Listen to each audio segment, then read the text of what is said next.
Good morning. Garland Nixon here, hanging out with the one and only Joti Brar, and we've got some important things to talk about. Let's talk.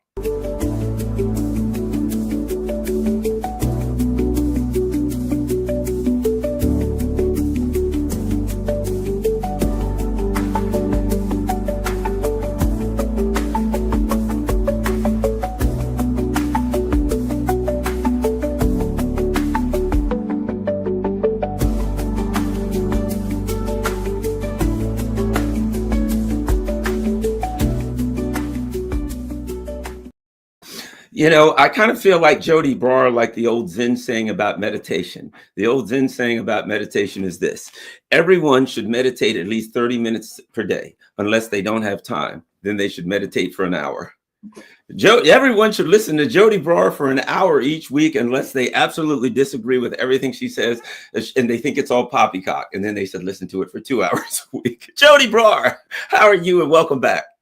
Bless you, Garland. I'm fine, thank you. Very nice to be with you. Well, you're saying bless you. You're in the UK right now, and the way things are looking in the UK, you're the one that needs a whole lot of blessings. But things aren't great anywhere here in the throughout the empire. So let us get rolling.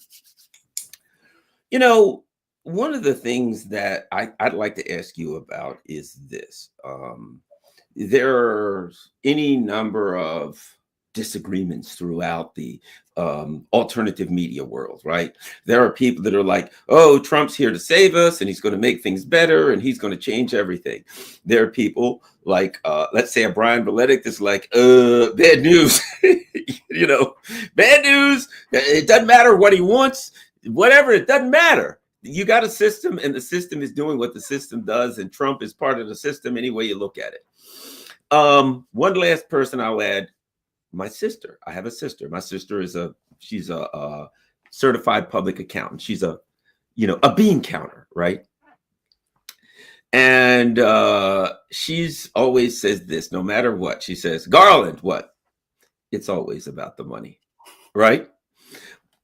World War I was about the imperial powers fighting over who gets to divvy up the various colonial assets around the world, in particular Africa.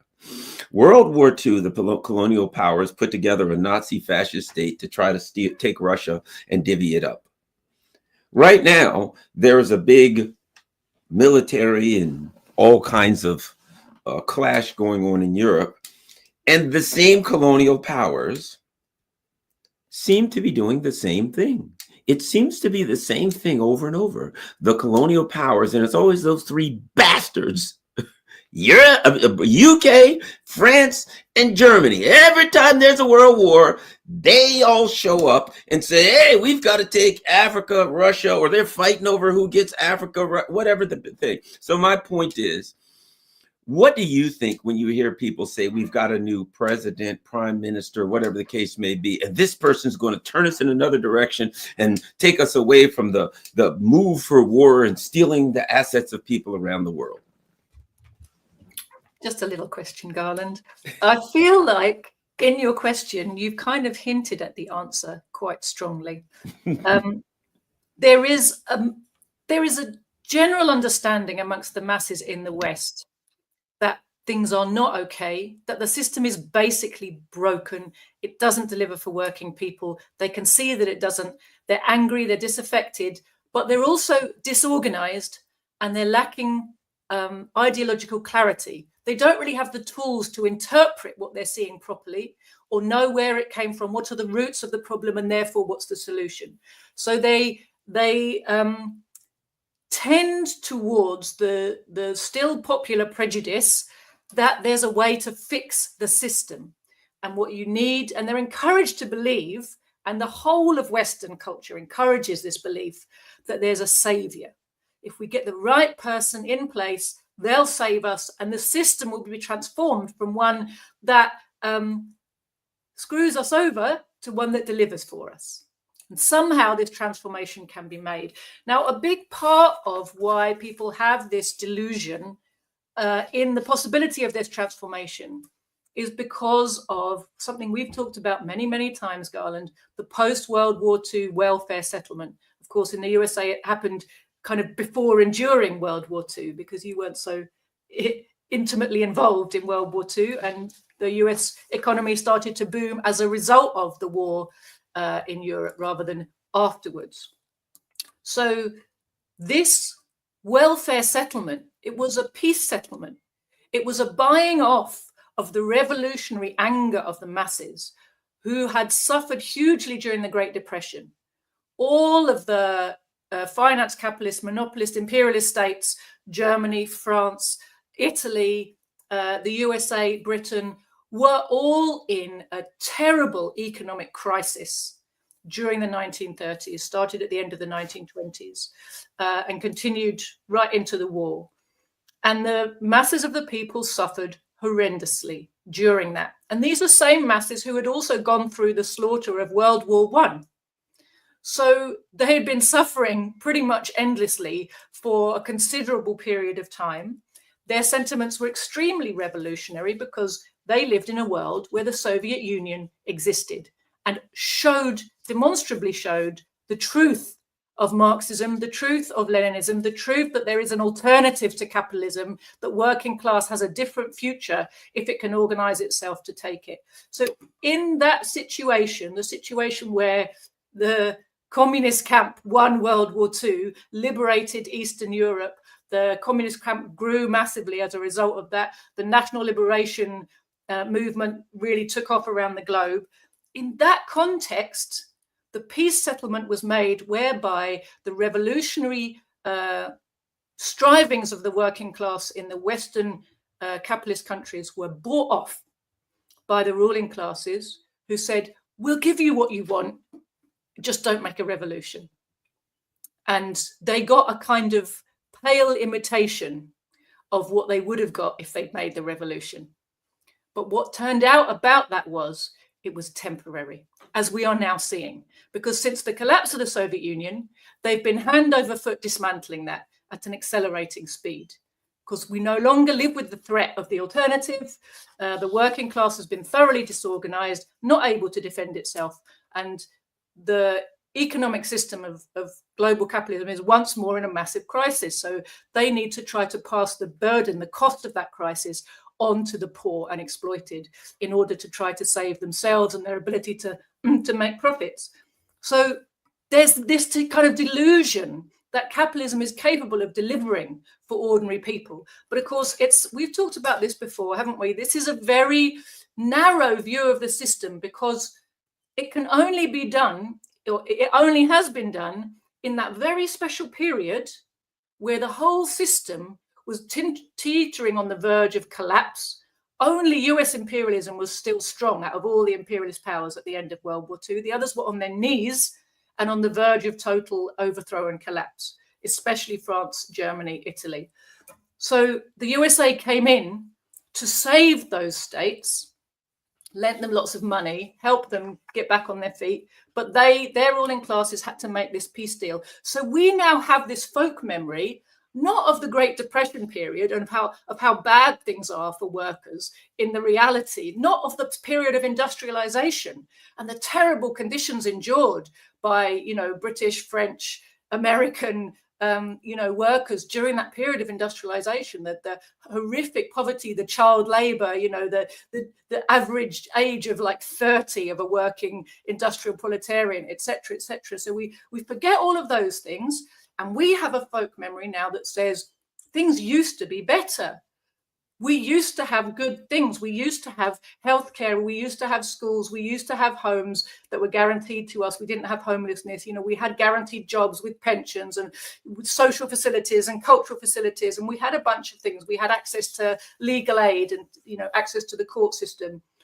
So this is our memory of how things used to be.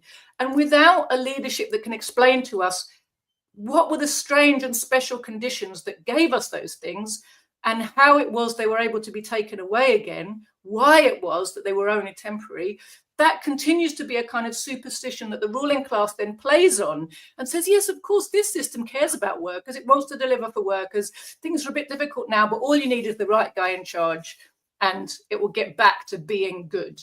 There's this constant refrain, I know, in the USA they talk about middle-class jobs, and they mean industrial jobs that were well paid with benefits and pensions. Now, industrial jobs traditionally in the days of developing capitalism in all of our countries were never nicely paid in good conditions. They were terribly paid in appalling conditions using, and the workers were practically slave labor force. This special period of those types of jobs being respected, well paid, with benefits, with pensions, that was a very brief moment in the overall history. But that's the one we fixate on and go, we just need to get back to that. But if we understand the special conditions that gave rise to that, we'll recognize what we were getting there was a payoff to stop us demanding even better pay and conditions in perpetuity that we would have got if we made the revolution. And those conditions were themselves only available because of the existence of the Soviet Union. So it's really important to recognize that that's the context when we're letting ourselves be manipulated into the idea that if a savior comes along, he'll make capitalism be nice to workers. But capitalism's job is not to be nice to workers. And right now, without the Soviet Union in existence, that threat of, the good example, and without the unified communist camp that existed also at the same time as Joseph Stalin's Soviet Union existed, that unified the activity, the program, and the direction of communist parties and communist activists all over the globe, that also got broken, in the 1950s after the death of Joseph Stalin. So the working class has suffered some big setbacks in the recent period, and that's left it very demoralized, and it's left it without good revolutionary leadership. But we have to rebuild these things in order to understand properly our history. If you don't mind me ranting on a bit more, you were asking me about the world wars.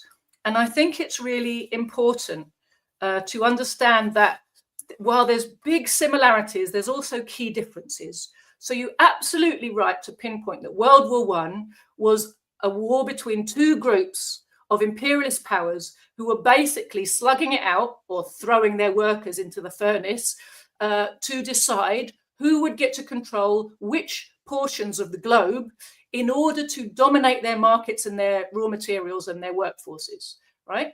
And remember, this is the way the monopoly capitalists, once they had become too big to be contained within their national borders, this is how they kept capitalism viable, by having monopoly over markets and resources elsewhere in the world.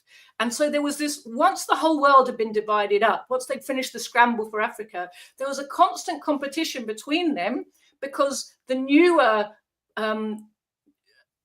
imperialist powers like Germany, who were rapidly industrializing and whose industrial capacity in many ways was overtaking that of Britain, which was the original workshop of the world, but whose machines were becoming old and technology was becoming old and not that competitive. But Britain stayed on top because it had a monopoly of so much of the world market. This is why we talk about, imperialism is the era of monopoly capitalism. All industries have become dominated by 2 or 3 massive monopolies, and they don't just dominate in their home country, they start to dominate all over the world and carve up the world market between them. Britain had this unfair, seen by the other imperialists as unfair position. It had so many colonies, and those markets it could monopolize. And so there was no incentive for the capitalists of Britain to update their Victorian machinery in their industries, because all the populations of all their colonies only had the choice of buying British. There was no fair competition inside all of those colonies. And up until World War II, that remained the case, right? So after World War II, Britain suddenly found, when its colonies were becoming opened up to competition from other players, that all its industries were basically not viable. So they first got nationalized as part of the kind of, it was presented as like a proto-socialist measure, but actually it was the government taking over responsibility for failing industries. And then they were kind of, rather than being reinvigorated with a program of investment to re-equip all of these industries with modern machinery to put them on a new and higher footing, they were just slowly shuttered. So we had a car industry, energy industry, coal industry, steel industry. Lots of industries were just slowly closed down rather than the government investing in using a plan to reinvest and reinvigorate these industries. They were like, oh, these are not competitive, are they? We're just going to close them down. So World War I was this fight between blocks of imperialist powers over who's going to control the colonies. But of course, World War I led to the October Revolution in Russia. And after that, everything changed. The classic picture of imperialism, the heyday of imperialism was over at the end of World War I. The parties had mutually damaged themselves to a huge extent. The working class had started to become conscious of its mission, conscious of what the system was really all about, and that it was not their friend, and that they had a role in coming forward and making the new stage of history as the workers and peasants in the Soviet Union, or in Russia and then the Soviet Union, were doing. So World War I, the crisis of imperialism, gave birth to the October Revolution and the world's first socialist state.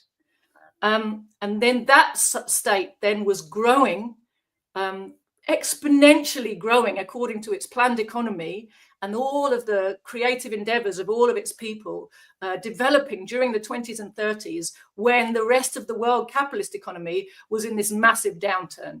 So that, of course, set an example to workers everywhere of what can be achieved with a planned economy. No unemployment, no Great Depression, huge growth, and the standard of living of the workers getting better year by year by year. And all of the graphs of what was happening in the Soviet economy and Soviet conditions of life are just like that through that period. So during that period, the Soviet Union also prepared itself for the fact that the imperialist crisis was continuing and getting worse. It was giving birth to fascism as a way to try to retain control in a situation where the economic crisis was so deep and the working class was becoming very strong and revolutionary. And so fascism was the answer of the imperialists to the fact that their workers were becoming very revolutionary and very well organized. So if you look in the classic countries of fascism, Germany and Italy, they had huge, strong revolutionary movements that came very, very close to successfully overthrowing their own ruling classes. And this was why, in the wake of World War I, this was where fascism was brought in by the ruling class to basically suppress the working class movement and try to revitalize the economy for imperialism through war, through slave labor conditions at home, and through expansion of their markets, which meant making war on other powers to get access to more of the globe. And of course, in the beginning of World War II, it actually started as a clash between imperialist powers. Thanks to the diplomacy of the Soviet Union, which managed to push the attention of the Germans away from it, the war started as a war between Germany on the one hand and Britain and France on the other. So this was another inter-imperialist war, but it changed its essential character at the time when Germany launched Operation Barbarossa against the Soviet Union, and the Soviet Union was brought into the war. And then for the mass of the people of the world, that became a war to defend the socialist motherland against fascism. That was what mobilized people all over the world to join that war enthusiastically, voluntarily. And really that war from that point onwards, and actually in Europe and in the East, it already had this character of a war between the forces of socialism and the forces of fascism. Because, of course, the war started all the way back in 1931 in China. And the national liberation movement against the Japanese fascistic occupiers was led by the communists. So the Chinese people made huge sacrifices in that war. And for them, the war lasted like 14 years and then became a revolutionary war after that. So the Chinese communists were fighting from before 1931, actually, right up until 1949, which is something that a lot of people forget. But anyway, in Europe, if we come back to there, the war went, once the Soviet Union was involved, and it was really 90% of the fighting of the war in Europe took place on the what we call the Eastern Front, on the Russian front, on the Soviet front. And the vast majority of the fighting and dying on the Allied side was by the Soviet people and the partisans. And it was a war, really. It was a clash of two systems. It was the war between communism or socialism and fascism as the representative of decaying imperialism. So in this clash, really, we characterize that as an anti-fascist war for that reason. And socialism was triumphant. And it was because socialism was triumphant that we got all those conditions that I talked about earlier in the West to try to shore up, again, to try to shore up imperialist powers that had been massively, massively damaged through the process of two now world wars and the Great Depression. If we look today, you see that despite the fact that the Soviet Union is no more, increasingly it becomes clear that what we're looking at is a struggle for survival by the imperialist system and a struggle to be born and to be allowed to exist by the anti-imperialist bloc, which is made up of a collection of countries, some of which are communist and socialist, some of which are socialist leaning, others of which are capitalist but anti-imperialist. They want their sovereignty. They don't want to be dominated by imperialism and be colonies. And their only way to ensure their survival as sovereign states is to be part of this camp with the socialist and communist countries. So what we're looking at is actually a titanic struggle to defeat the world system of imperialism. And what I think is particularly important to notice at this time is that the imperialist bloc, while it retains huge strength because of the amount of capital it sits on, its ability to pay for things, it is in every other respect showing signs of advanced senility and decay. And that's on the political front, that's on the military front, that's on the economic front, on the scientific front, on the cultural front. You can't find a front at which now you can't pinpoint signs of decay and senility in the imperialist world. Now, at the time of World War II, you wouldn't have characterized the USA that way. Yes, it had this big crisis, but it was massively rejuvenated by the process of World War II. It had a huge industrial base. It was able to pick up the living standards of, the majority of its people, and it was expanding in terms of its military and industrial power still at that time, to the point that it was able to bankroll the rest of the imperialist bloc and keep it staggering along when really it should have died. A big part of the imperialist bloc nearly died after World War I. European imperialism would have been totally gone after World War II if it wasn't for the USA. That was the power that was left in the imperialist system that was able to come in and kind of act as a backstop and a mortgagee to the failing imperialist camp after World War II. But it doesn't have that ability anymore. The imperialists retain the ability to pay proxy forces and mischievous forces of all kinds, NGOs, fund things everywhere, think tanks and all kinds of mechanisms. They pay mandarins everywhere. And that means they can do a lot of damage, make a lot of mischief. But as a system, as a whole, you can see that there is a real weakness at the heart of it.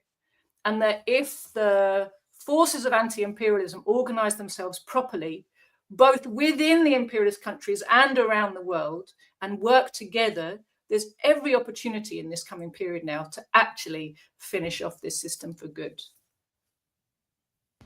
What about the end part? Your thoughts on my comment that this, though there is certainly a worldwide anti-imperialist, there's unofficial blocks going on, right? An imperialist bloc and an anti-imperialist bloc. In Europe in particular, it seems to me that, I'll just throw my thought at you. It's getting harder. Okay, they always wanted to take Russia. Russia was the bridge to Europe, to Asia, the whole control Eurasia and you control the world discussion of the imperialists over the years, number one. Number two, with what's going on in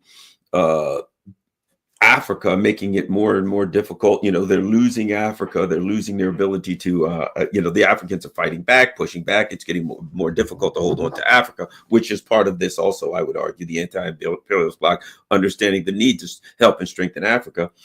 But this desire, it seems to me, to take Russia. They're like, we've got to have the natural resource. All these discussions about Russia threat. I mean, absurdities. People who literally signed documents that said, we're going to make peace in Ukraine and we're going to do certain things with the Minsk Accords. Right? They signed the documents. They guaranteed it. And now they come back and then admitted that it was all lies.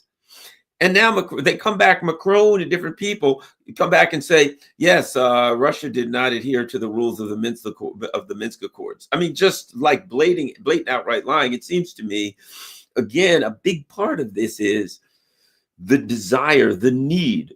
They're watching their economies collapse and a feeling like the only way we can survive is if we take Russia and get all of these natural resources. We got to do this. Otherwise, we're done. We'll lie, cheat, steal, do anything we can, but we got to take Russia in this ultimate desperation. And you look at it and say, it's clear you can't take Russia, but we have no choice. We got to take Russia. We can't give up on that. That's kind of what I see. I think you're really right, Garland. You pinpointed something, that the conundrum that the imperialists are in, which is they're damned if they do and they're damned if they don't, right? If they try to make war in Russia, they're going to be defeated and destroyed. If they don't try to make war in Russia, they're going to be destroyed even sooner, right? For them, you've got to look at the imperialism in crisis as a constant exercise in kicking the can down the road, because even another few months of time something might come along, something might turn up. Maybe all our NGOs will somehow find a way to trigger an uprising inside Russia and it will fall from within. If we keep lighting fires along Russia's borders, something could lead to dissatisfaction amongst the Russian population to the point where they topple the Putin regime for us, and then we march in and can put in the regime that we want to oversee our plan of carving up and looting Russia. And you're absolutely right. They need this looting bonanza to bring back profitability to their system. It can be hard for us to realize, because it seems so counterintuitive, that the people who have so much money are like desperate for money. How is that? But the problem is, capitalism as a system is one where capital is only capital if it's being invested at a profit and turning itself into more capital. The more capital you've amassed, and if you think about the size of hedge funds today, that's a sign of how much capital is being amassed, right? And they're so big, and they constantly have to reinvest all of that money. Let's say you've got $200 billion, right? Nobody even knows what that looks like. You've got to invest that. You've got to find places that will give you a return and turn that into $205 billion. And then you've got 205 that you've got to invest, and it's got to come back to you.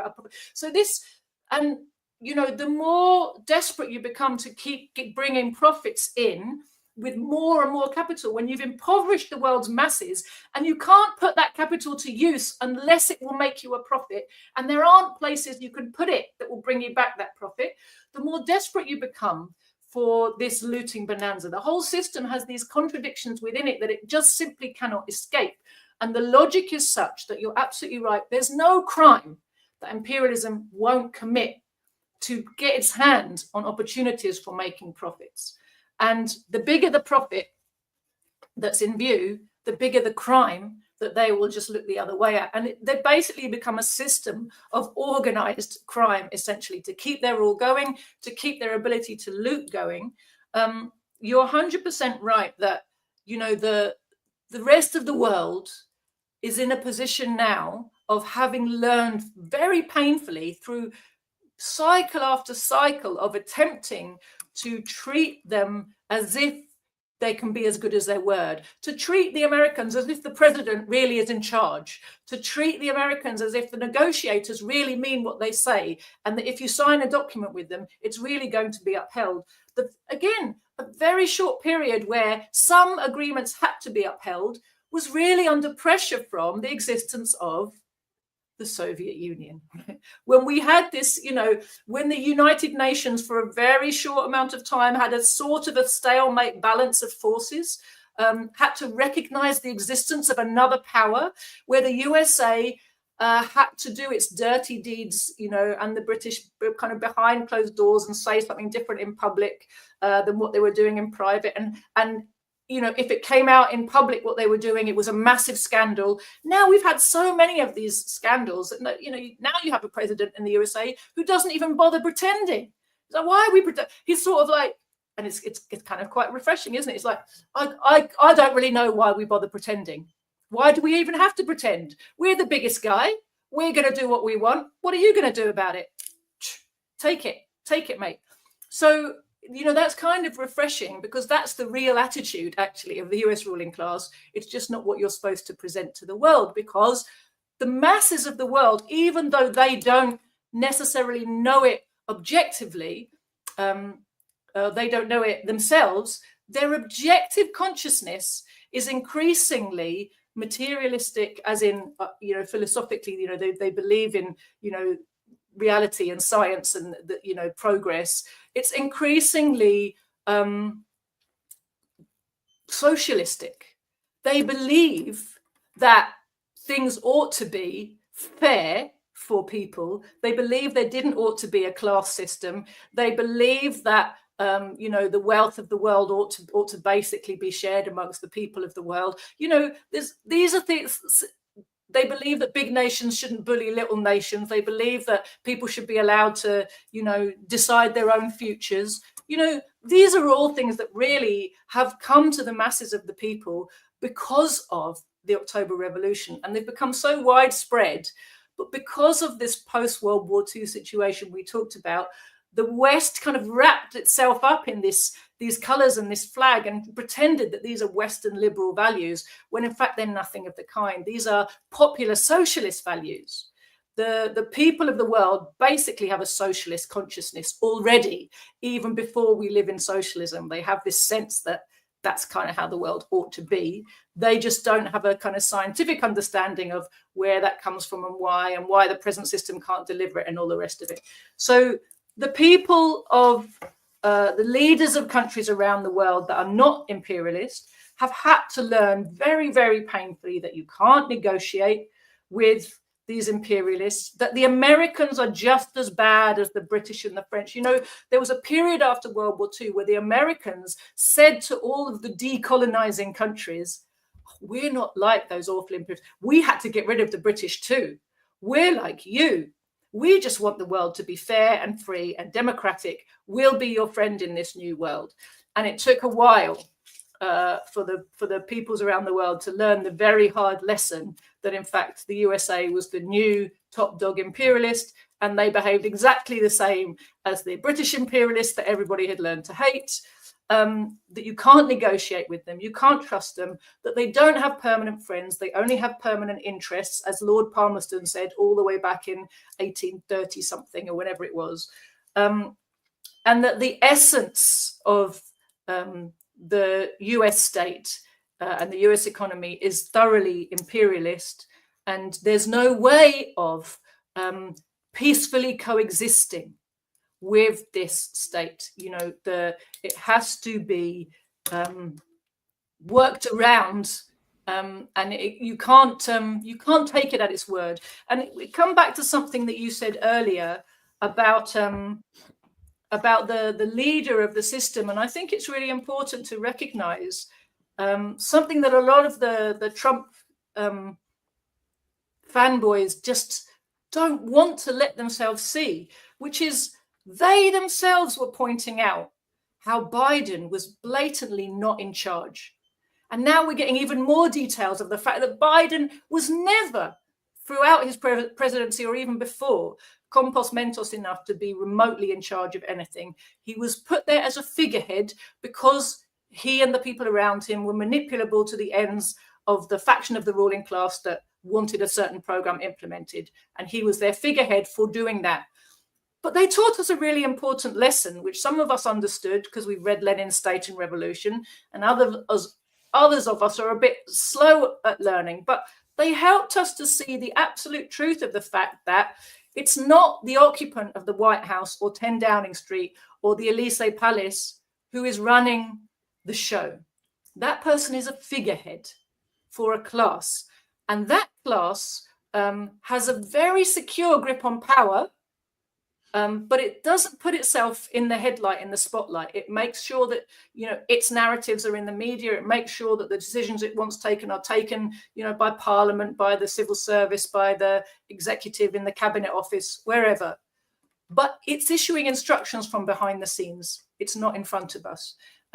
It doesn't matter who you elect. When all the candidates are candidates that have basically been chosen by the ruling class, whoever gets in is going to be implementing a ruling class program. There may be factions in the ruling class, right, who have slightly different ideas about the best way to do things. I mean, when we look at Biden and Trump, what do we see? Essentially, the big difference is they both want to save American imperialism at the expense of the workers at home and the mass of the peoples abroad. The question for them is tactics, how the best to do it. The Biden faction was absolutely convinced that the best way to start the ball rolling was to first attack Russia because it was an easier target. That was they fully believed that Russia was going to be a much easier target than China.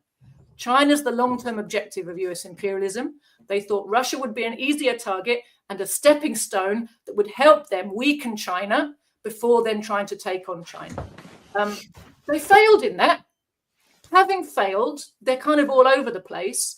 And the Trump faction has basically been brought in to, number one, do some face saving and pretend they didn't fail at all, which is very important, really important messaging, isn't it? Because they're desperately losing control of the narrative that America is the biggest, strongest, invincible, unbeatable power, because it's quite clearly being beaten head-on, full-on collision in Ukraine against Russia, and it's being comprehensively beaten on every single level. This is catastrophic for US imperialism's ability to project fear around the world. We talked about that last time when we were talking about what's happened in Burkina Faso, and even what's happened in the Middle East, I think has very much taken place in the wake of the beginnings of an understanding that's spreading around the world that the USA is not as invincible as we've all been thinking it was since 1991. So on the one hand, they need Donald Trump to present the defeat as a negotiated settlement because he's not interested in the war anymore. Oh, it's not that we're defeated. I just decided to walk away because it's Biden's war. Total crap, isn't it? I mean, he was arming Ukraine when he was in his regime when it was in power last time was, but he does this. It's all just, it's window dressing, isn't it? Not my war. I'm walking away from it. I'm not interested in it. Blah, blah, blah, blah, blah. It's a way of trying to manage that narrative, but also it's a bringing back the Obama strategy of pivot to Asia. We don't have enough resources to be fighting on all these fronts. Meanwhile, China's getting away from us. We've got to put more resources and more focus into somehow containing, attacking China all around its edges and finding a way to hopefully throttle it and then bring it maybe, again, as with Russia, I don't think they necessarily have a plan for all out, full confrontation war. I think their hope is to find enough proxy forces and light enough fires around China's borders and find ways to strangle China of resources like energy in particular, to create economic and social mayhem inside China that would then trigger a regime change rebellion that they could help to, pay for. Essentially, they're very good at paying people. If they can find enough of them to make local opposition movements, they will do that. I think that they are onto a hiding to nothing in that case with China. China's done a very good job of making sure their society is not vulnerable to that type of operation. But I think that's the strategy, and that's really the kind of difference between the Biden and the Obama kind of cliques. I think the other thing is, if we could delve into this also, So their plan is, we'll take it's I mean, it's so obvious. They're so arrogant. They're like, okay, we're going to literally write documents that says we're going to take Russia out. And this is how we're going to do it. And then they executed it. The hubris. Well, what difference does it make? We're so powerful. We can telegraph what we're going to do and do it anyway, and no one can stop us. So what difference does it make? So we write documents, ran documents, books. This is how we're going to take Russia out. We're going to use Ukraine. And meanwhile, shockingly, Russia seems to have planned for it the entire time. Russia seems to me that they've been doing what they did in the 1930s, which was prepare for an onslaught by the imperialists. Okay. What's interesting to me is the big backfire that when they actually pulled it off, that Russia was prepared, but also that this thing spread all over the world. That the Africans, and I've always felt that it was maybe not a coincidence that Russia had an African summit. And 2 weeks later, within about 4 to 6 weeks after, there was a Mali, Burkina Faso, and Niger all had their change of government, shall we say. Not that I'm saying Russia was behind it, but that I'm saying that the Africans looked and they met with Russia and they said, wow, these guys, I think they're kind of on our side. Yeah, maybe it's time for us to make a move. People would say that Russia was behind it. And I would say, no, you got to give the Africans agency, that they were angry and ready to move. And when they saw their opportunity, they moved. But meanwhile, China is building everything that they can. They're building ships. They're building a defensive capability. And then Russia had the wisdom, and my opinion, and everybody had the wisdom to recognize North Korea is a very, very interesting, very, very important geographical, ideological position in the world, where it sits and the way it has resisted the onslaught of imperialism. But what I'm saying is this: when they went after Russia, it was, we'll take Russia out, then we'll go to China. And then it was like, okay, well, if that doesn't work, we'll just go to China. But when they went to take Russia out, all of these other countries said, we better prepare because these people are coming after all of us. And they started building a giant wall in many different ways. Like there was a reaction to it. And the reaction wasn't just defensive, it was offensive in a way. You know what I'm saying? Definitely. I think that Russia's being forced into finally having to respond in Ukraine, in the Donbass, was a wake-up call to people all over the world, because it for many people who weren't paying attention, it came as a shock. They hadn't necessarily been paying attention to what had been happening in the Donbass for all those years, hadn't really understood the essence of that. But once Russia was forced to launch the SMO, it made a point of going around the world and explaining to people who might only have seen Western propaganda, where did this come from and why? What's the USA? Because all the context is what the mass of the people don't get given. They get given approximate officially narrated cause of this conflict, and it was like, oh, one day Vladimir Putin woke up and he was mad and aggressive, and he decided that he was going to roll his tanks into sovereign Ukraine. Isn't that awful? Yeah, that sounds pretty bad. But so Russia just went around saying, well, actually, this is what's been happening. We've been first of all, back in 1990, we were promised that not 1 inch east was NATO going to move if the Soviet Union, stepped back and allowed for reunification of Germany. We were told that NATO wasn't going to come further east. Everything was going to be peaceful and lovely, and we were all getting a peace dividend at the end of the Cold War. And instead, what's been happening is NATO's been coming further and further and further east and establishing bases on our borders.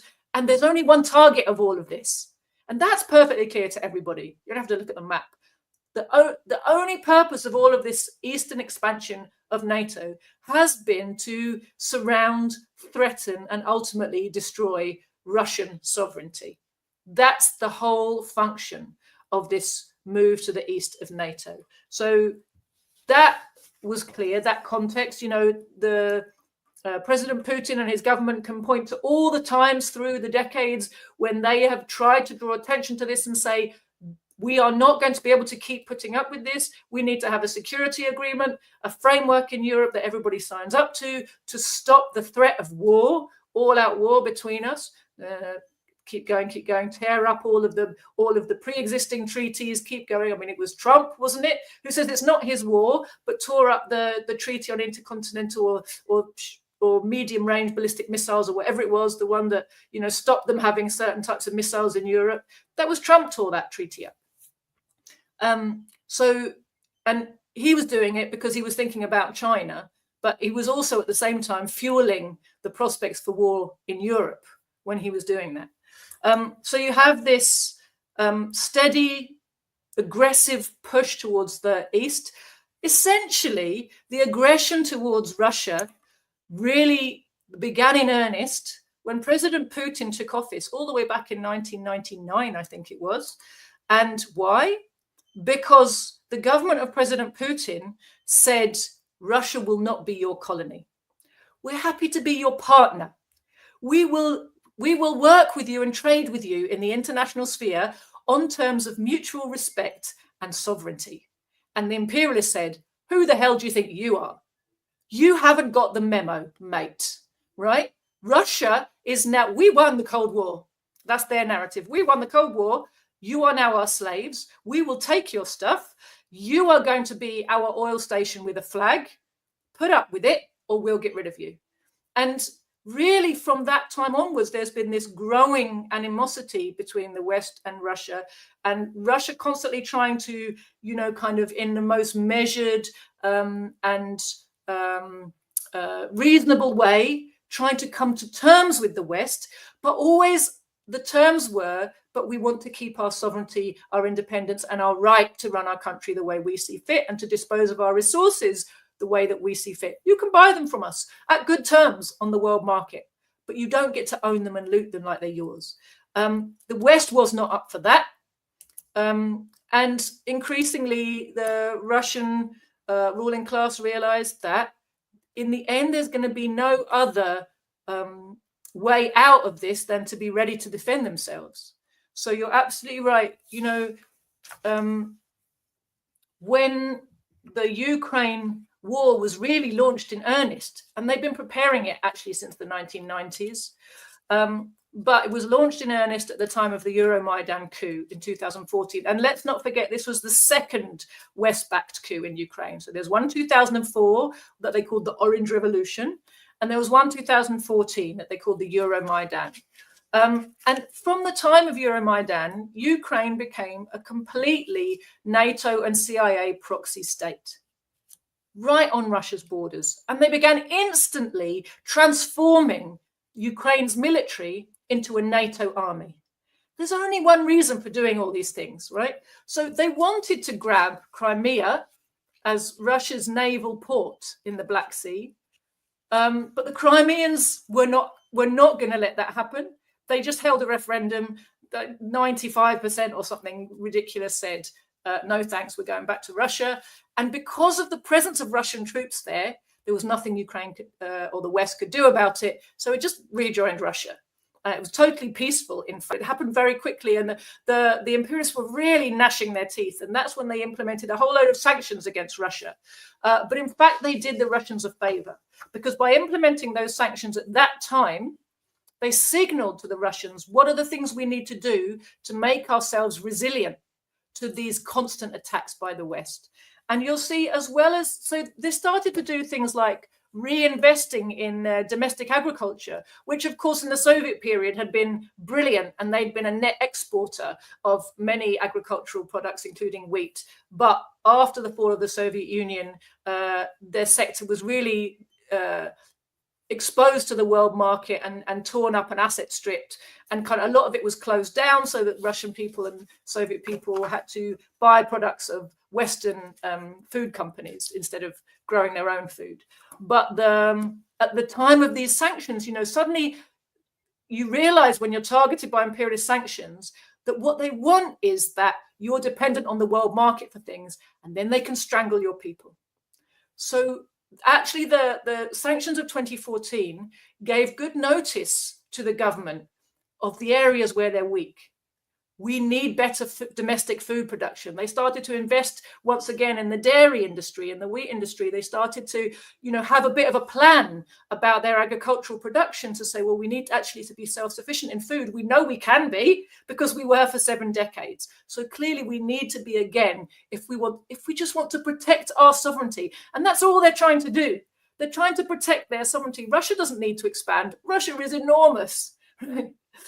Russia wants to protect Russian sovereignty.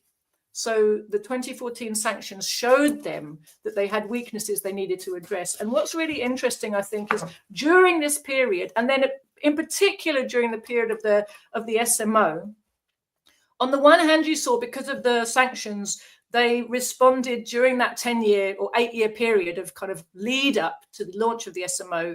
They were preparing militarily, they were preparing economically, they were preparing their agriculture, their industry, their science. They also prepared in the media sphere. Russia has its own social media sphere. And that's something really important for Russian sovereignty. China has its own even stronger social media sphere. And it's very important for China to be able to retain its sovereignty, that its information space is not dominated by the imperialists. And it's the same for Russia. Its information space is not dominated by imperialism. It's permeated. They're open to a lot of Western social media, but they have very strongly domestic ones as well, which the mass of the people use and which the West can't control or shut off or direct or manipulate in the ways that they can with their own platforms, and which, as Brian Baletic is often pointing out, is a real weakness for many countries which are trying to get sovereignty, that the whole of the information space is totally dominated by their enemies. So they had this period, 8 years of building up their defenses. And as you say, there were moves made even before that, particularly in the energy sector and in the military sector, to kind of gradually rehabilitate certain things that had been closed down and renationalize certain sectors so that they could be run in the national interest. After the launch of the SMO, what we saw was a leaning into the country's Soviet heritage. Because on the one hand, the country was coming together to fight against a fascist menace in Ukraine. I mean, if that's not rerun of history, I don't know what is. But when they did that before, it was the people were fighting not just for Russia, but for socialism. And they knew it, and that was what really motivated them. They were fighting to defend their socialist motherland and the socialist system that had delivered so much to them. The situations of the Russian soldiers in World War I and World War II could not have been more different. The Russian soldiers in World War I were sent to the front just, the way that the Western generals send Ukrainian troops, without equipment, without training, without, sometimes they had a pair of boots between 3 of them or a gun between 5 of them. They didn't have ammunition, they didn't have coats, they didn't have the basics that you need. They didn't have gas masks when they were being gassed. The Russians in World War I lost by far the largest proportion of casualties to gas in the trenches because their soldiers had no defense against it, right? Because they were just sent there, these poor peasants just shoved into trenches to die, like flies. Really horrific situation. And of course, that was one of the major factors that led the masses to support the Bolsheviks and make the October Revolution, was the way that their ruling class treated them during World War I. World War II, you're looking at a generation that had been given every opportunity under socialism to get an education, to have a home, to have a job, to make a contribution to a society that they felt they were really the masters of.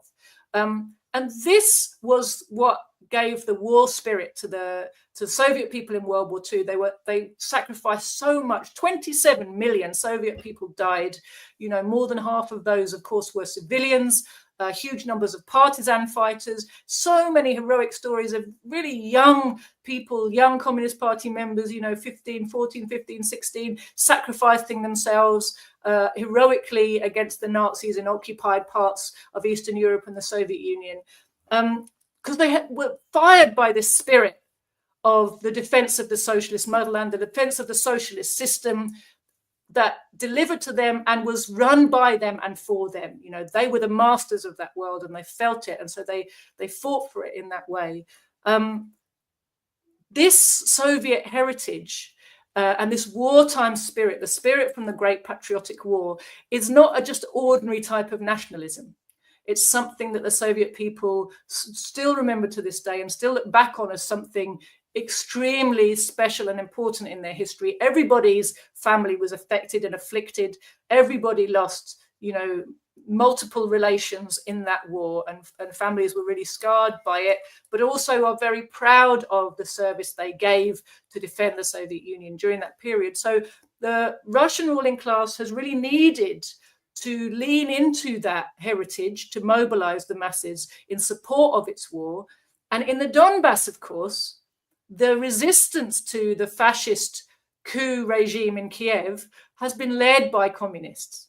And it's all the way through when they've been fighting that you've seen a lot of communist flags and Soviet symbology and a strong sense amongst the people there that they are kind of living through a rerun of the Great Patriotic War, and they're fighting the same cause in defense of their motherland against the, you know, fascist invaders back from the West.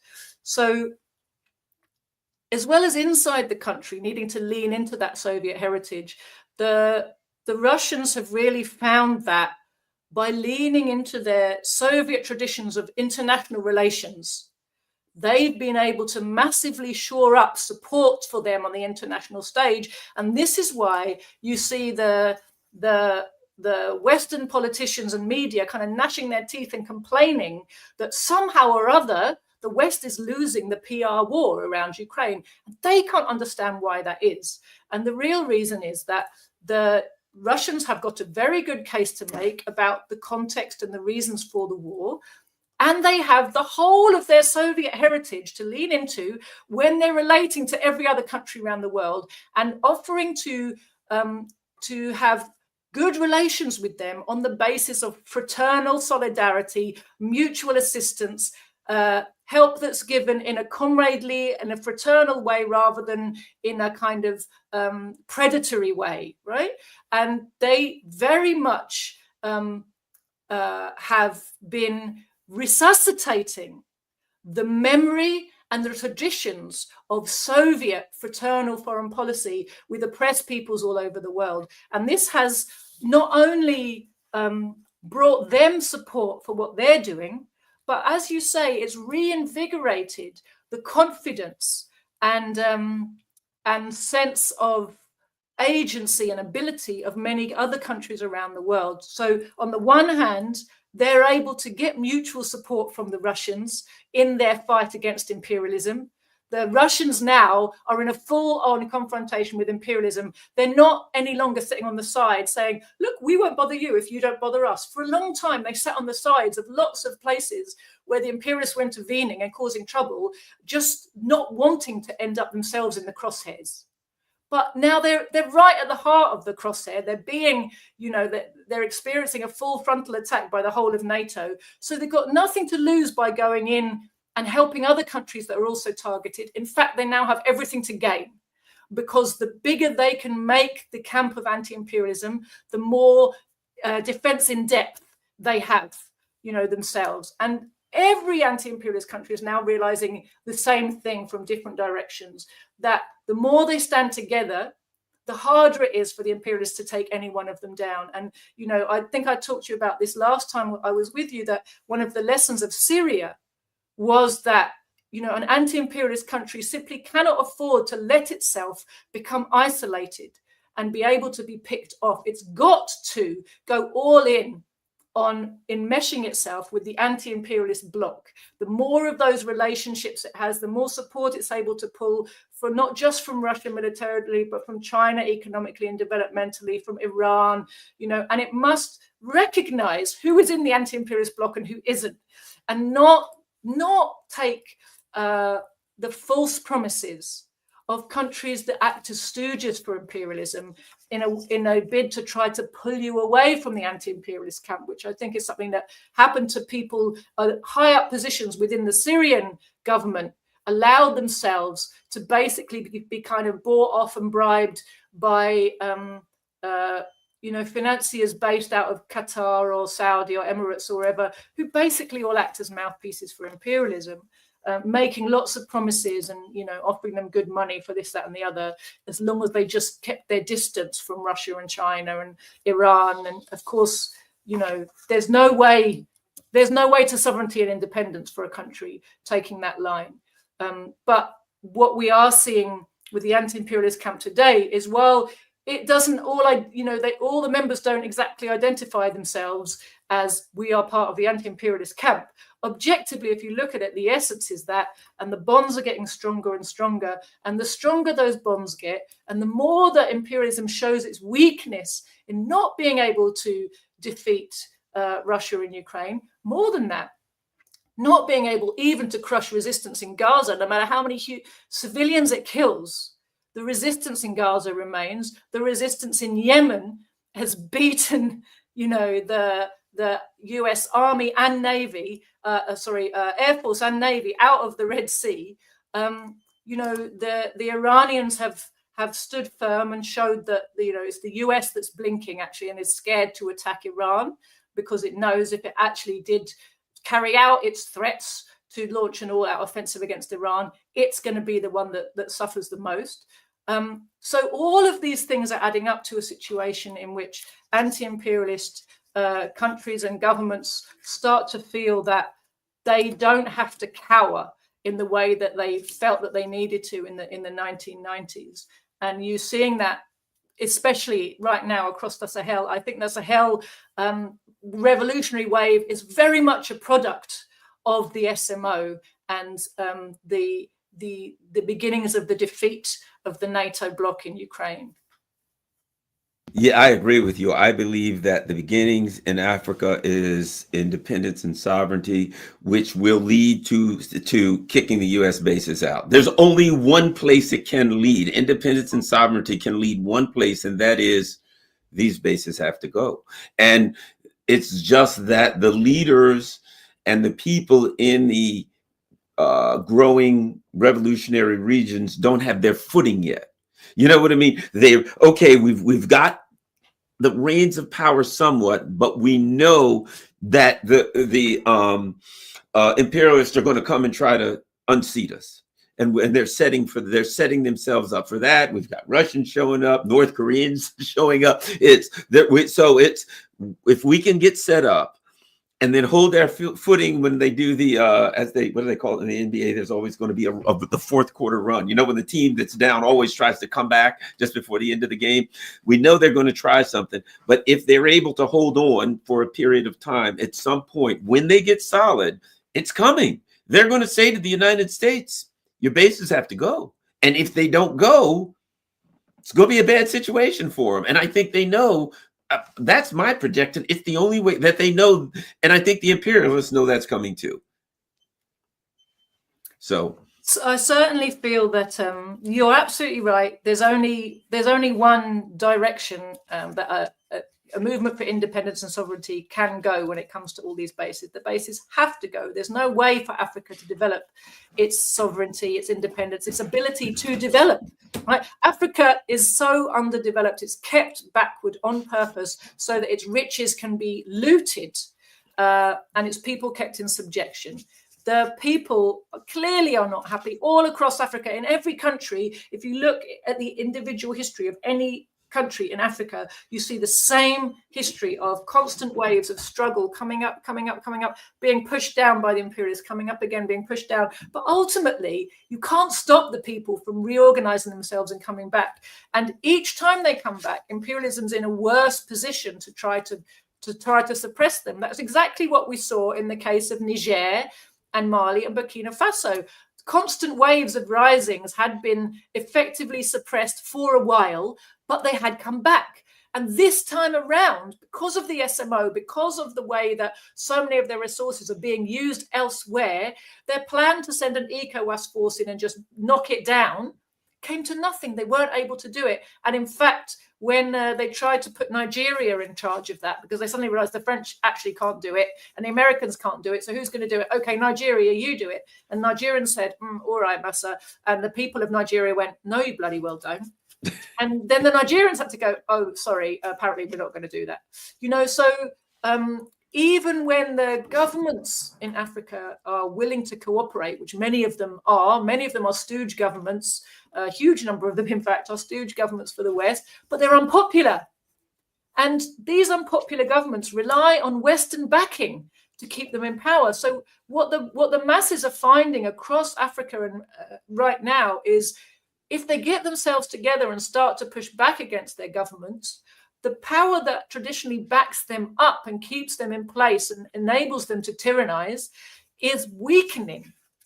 And therefore, there's a massive opportunity spreading. And so that I expect that example and the fire of revolutionary change is going to keep spreading across Africa. There's many African countries right now which are in turmoil. Kenya is one of them. Congo is another one. I don't think that the imperialists are going to get it their own way for very much longer in Africa. And it's absolutely not before time. It's quite wonderful to see that the new government in Burkina Faso in particular, because of course that is the land of Thomas Sankara. It was a great tragedy that the socialist government of Sankara was overthrown basically by imperialism, you know, manipulating people inside his own party. But, you know, imperialists are good at finding traitors that they can pay off, but they're able to do that when they can back them up with force of arms and force of finance and all kinds of things. Increasingly, that's harder for them to do in so many places. They've got so many fires they're trying to put out right now. And I think that despite the fact that Africa is super important for imperialism, they're really struggling now to keep their control over it because they are being defanged in Ukraine. They are desperately flailing to save their Israeli colony, which is going down in flames. You know, when I look at that situation, you know, for all the horrors that the Palestinian people are enduring there, what I actually see is that the Israeli settler colony is sinking. And its society is imploding socially, economically, militarily. I think there's a lot we're not being told about which Western forces have actually been sent in there to help militarily prop up Israel. I don't think the IDF is doing all of the work of the genocide on its own by any means. I think the British and the Americans are in there. You occasionally hear little rumors. It's all clamped down on very hard. But I think it's when you see how much casualties the IDF are taking and how many refuseniks there are now of people not wanting to go back into service when they're called up again, I think it's not very feasible to imagine that they're doing all of this fighting and bombing all by themselves. So, you know, and to top it all, these were not the main concerns of the empire. You know, to try to save itself, its whole thing is we've got to take down China. And, you know, this was all supposed to be shoring themselves up so they're in a better position to take down China. Instead, what they've done is weaken themselves, but they're so rabid and so desperate to save their system and their ability to loot the world. They're still gunning for China. They're still desperate to bring down Russia. They're still desperate to save Israel. But all of these priorities are competing with one another and are undermining one another. And fundamentally, they haven't worked out a strategy to actually lead them to success. And my personal view is, if we do our job right, they're not going to find it. Joti Brar, thank you very much. Tell everyone where they can find you online, follow you, and see about all your good works. Thank you. So if you just look for my name, Joti Brar, on Telegram, I have a channel there, and my party has a channel there also, The Communists. We have a website. You can see our URL, thecommunists.org is our website. On there, you can see really great analysis, articles and videos, but also we have an education program for anybody who wants to start to understand why the world is the way it is and how we go about making the world we actually want to live in and know that we need. to get rid of all this crazy war, poverty, inequality, all those things that make everybody mad every day. We have a YouTube channel, Proletarian TV, and you can find us other social media places. Wonderful, wonderful. And also there is a great website, and I think it's called Russian Accent. I don't know if you're familiar with it. And they take a number of videos, and I've given them permission. They take a number of videos from this channel, and then they translate them into Russian, and they appear to really like Joti's appearances. So they do that a lot. So that's great. So if you know someone who speaks Russian, you can go to Russian Accent and find a lot of this stuff. Go ahead. You've reminded me, Garland, that I must publicly thank Russian Accent. They did something that really surprised me recently, which was in honor of Victory Day. The comrade who runs the Russian Accent channel went all the way back in the archives of my party's YouTube and found a speech that I gave before like 16 years ago, talking about what the Soviet Union means to me. He found it. He put it. It was in the days when YouTube videos could only be 10 minutes long. So it was in 3 parts. He found it. He put it all together, overdubbed it, and released it on his channel in Russian. So that was quite a labour of love, I think, but a really nice thing to see go up there. Well, they do fine work at Russian Accent, and I really thank and appreciate them for interpreting some of our stuff and giving people in Russia the opportunity to see that there are people here in the West who are working for the betterment of all, and that we're not just, you know, part of the imperialist powers. Thank you very much, Joti, and we'll talk again soon. Everyone, follow me on Rumble, follow me on Rockfin, follow me on Substack, follow me on Telegram, stuff like that. And look at the bottom, there's a P.O. box that I have now. So I find that there are some people, sometimes seniors and different people, who have contacted me and said, you know, I don't you know how to do all of this fancy stuff. Can I send you a letter? And I like have a whole file full of letters and books and things that people have sent me, and I read them and I do answer them. So feel free to send me a contact me snail mail if you need to. Thank you very much, Joti, and we'll talk again soon. All right, thanks a lot, everybody. Share this on all your social media platforms.